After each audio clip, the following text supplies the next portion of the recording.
All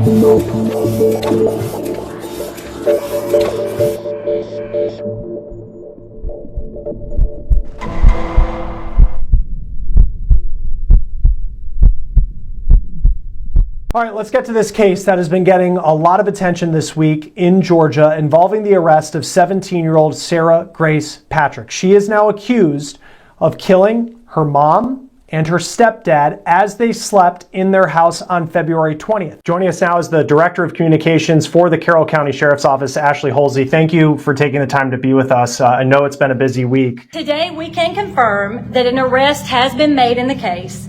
Kristen Brock's 17-year-old daughter, Sarah Grace Patrick, has been taken into custody and charged with 2 counts of murder and 2 counts of aggravated assault. Hi everyone, it's Ruby G. Welcome to Truth and Neurons. So what happens when investigators fail to apply the same forensic standards across similar cases? Today we're examining 2 shocking cases that reveal a disturbing pattern in how vocal deception can be overlooked when investigators develop tunnel vision. When Sarah Grace Patrick, the 17-year-old Georgia teen, delivered what appeared to be a tearful eulogy for her mother and stepfather, investigators didn't simply accept her emotional performance as fact value. Instead, they scrutinised every aspect of her behaviour, including her social media posts and vocal patterns during public appearances.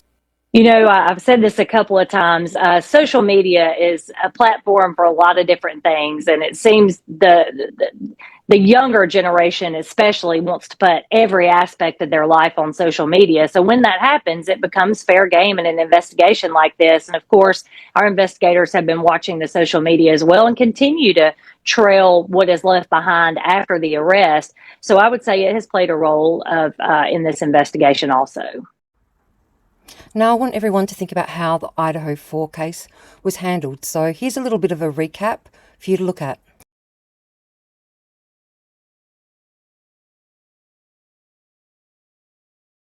We should never normalise the abnormal, and this isn't normal. These 2 are young adults, and this needed to be aired out in court, face to face. She reviewed the text messages between her and BF from the night before. She was busy from about 9 o'clock in the morning on her phone. She was on Instagram, she was on Snapchat, she was on Indeed, she was editing pictures sometime in the night as well. This is not somebody who was asleep and then woke up and was startled. She is actively reviewing things that happened on her phone and communicating with other people. Any statements she made on the 911 call is not the result of a present sense impression. It's not the result of an excited utterance. It is somebody who's been awake and thinking about whatever she and BF talked about the night before and communicating with a lot of other people before that 911 call is made.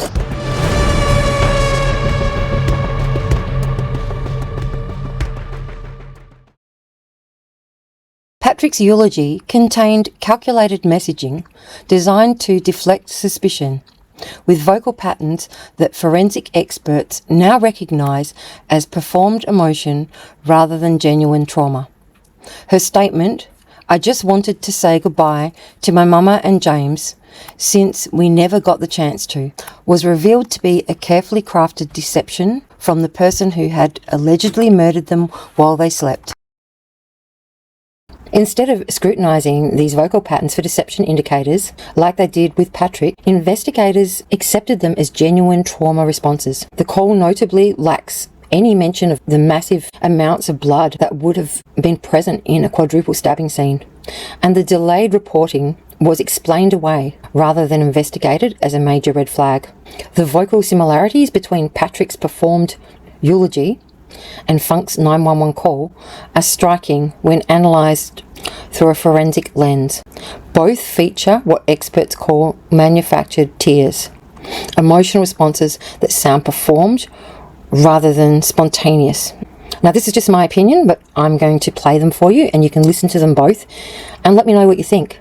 So I'll play Patrick's first, just a small portion of her eulogy, and then I'll play just a small portion of the 911 call in the IDAHO4 case. She spoke at her parents' funeral at their church. Here's a clip of what she said per WSB TV. Although there's nothing we can do to bring them back, we still have control over how we treat people. I just wanted to say goodbye to my mama and Jamie since we never got the chance to.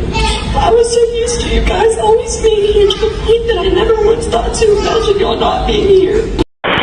911 location of your emergency. Something is happening. Something happened in our house. We don't know what. What is the address of the emergency? 1122. Both potentially contain calculated messaging designed to deflect suspicion from the speakers. Both involve strategic timing manipulation, whether it's Patrick's attempt to appear as a grieving daughter or the roommate's 8-hour delay in reporting the murders. Yet only one case received proper forensic vocal analysis. This investigative disparity reveals a troubling pattern of age bias and tunnel vision. Despite Patrick being younger at 16 when the murders occurred and now 17, she faced intense scrutiny, while Funk and Mortensen, both college-aged adults, were shielded from the same level of investigation. Patrick's social media activity was analysed for deception indicators, while the IDAHO4 roommates' questionable digital communications during the 8-hour delay were largely ignored.